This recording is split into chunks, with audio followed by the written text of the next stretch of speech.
After promising a national food plan during last year's election, this week the federal government gave a glimpse of what might be in it with the release of an issues paper.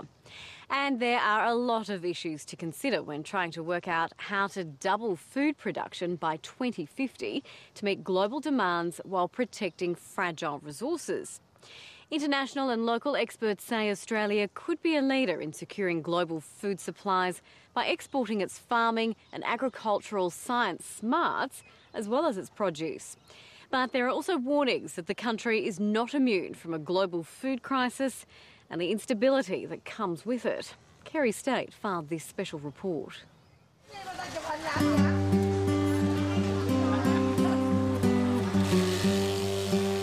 In the next 40 years, we have to produce as much food as the world has produced in the last 500 years. You can work out in the back of an envelope that we're not going to have enough food in 20 years' time by far. We're running out of water, we're running out of oil, we're running out of agricultural science and technology, we're running out of fish, we're running out of stable climates. So all of those things playing together are creating greater insecurity in the world's food supply at a time when demand is poised to double. Baby spinners and salad mix. All $2 here, guys. You want some?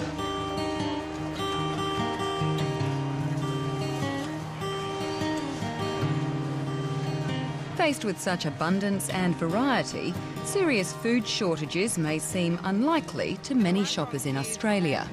South Australia. But a growing chorus of experts say it's a crisis that is real and, if ignored, far-reaching.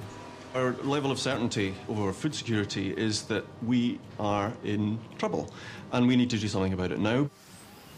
It's a challenge that has confronted food producers before.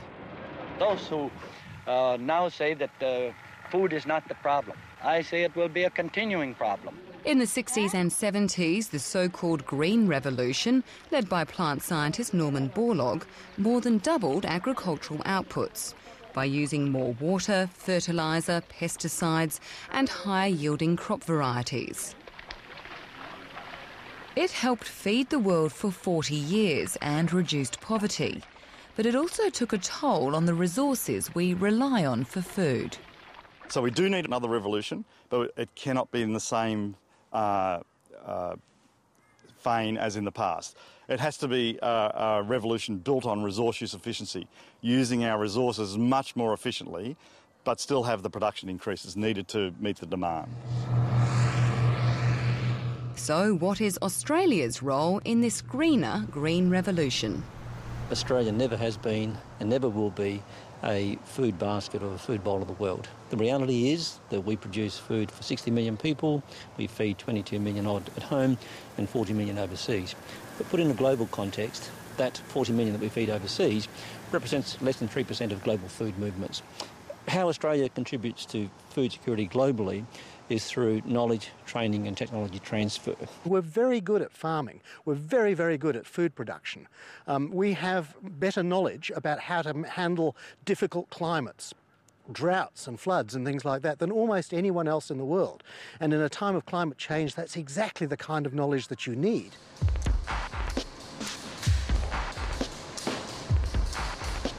In this high-tech plant breeding centre in Adelaide, the search is on for hardy crops that will produce more from less to feed a world population that's predicted to rise by more than 2 billion by 2050.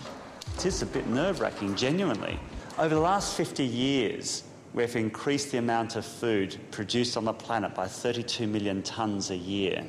We have to increase that rate of increase, if you're still with me, from 32 to 44 million tonnes a year. With a name like Plant Accelerator, this facility sounds like a promising place to begin. We're able to do things that haven't been possible before. It doesn't make the crops grow any quicker or bigger, but scientist Mark Tester says the information collected here will speed up the breeding process. To be able to use digital imaging technologies, computer technologies and robotics to look at how plants grow. That's completely new. We used to use rulers and not much more, maybe weigh a plant and destroy it in the process of studying it.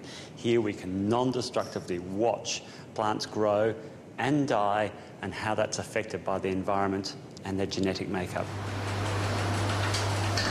The professor and his colleagues are trying to create plants that are drought-resistant, salt-tolerant, or use nitrogen more efficiently. Scientists have been tweaking crops for years and years and years. Is there a limit to how much you can do to these crops? Are we reaching that ceiling? I think there is a limit. There's a limit to only how much light those plants can absorb and convert it to starch in their grain. But I think we're still a long way from that limit. The centre's using both conventional breeding and the more contentious genetic engineering to push those boundaries. We've had the tools of education and improving agricultural systems and improving conventional breeding. We've been throwing those tools at the problem very well for the last 50 years, and we are falling short, and we're predicted to fall short seriously. So for me, I think we need to bring in new technologies. This manual harvest may not look particularly high-tech, but this is the breeding centre's first field trial of GM wheat, a big-ticket item for many plant scientists. While the experiments will continue for several years before any commercial release, Professor Tester believes this sort of painstaking work will lead to big gains in grain in the long term. Conventional breeding, it will improve things by maybe 1% or a bit less than 1% a year. So that's great. But if we can then, on top of that, add a 10% increase every so often, then that's a good contribution from GM. However, any contribution by GM to global food security will probably be challenged for some time, as debate continues over the benefits and risks. There isn't any evidence at the moment that GM has lifted world food production as such. It has produced some agronomic advantages in a number of countries. In reality, GM food probably offers benefits to all kinds of farmers, but clearly consumers have to accept that the food is safe and healthy before they're going to eat it. There is no magic bullet in this business. So you have to combine the potential of high-yielding, resilient crop varieties through science, and biotechnology is one of those, and improve farming systems.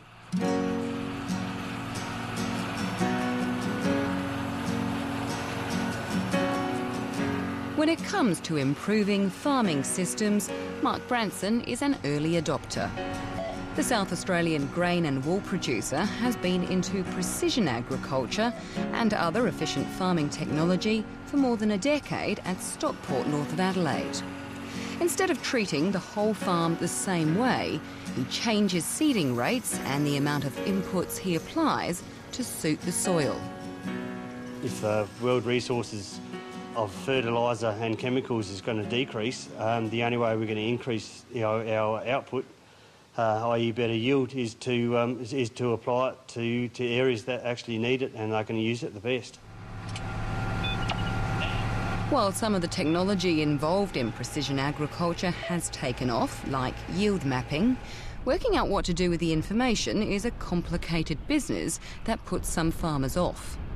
I'd probably spend almost up to a week sitting and analysing, cleaning up the data, analysing it and then turning it into a variable rate map. But I've seen the benefits, so I don't mind doing that. My water use efficiency has gone up and is continually going up. And last year we had a belter and my yields were a lot better than a lot of other people in the district. I think by reversing some of the soil degradation that has already occurred and putting carbon into soil, we could easily achieve the kinds of gains that have been achieved through plant breeding. So we're talking 10-15% increases in yield.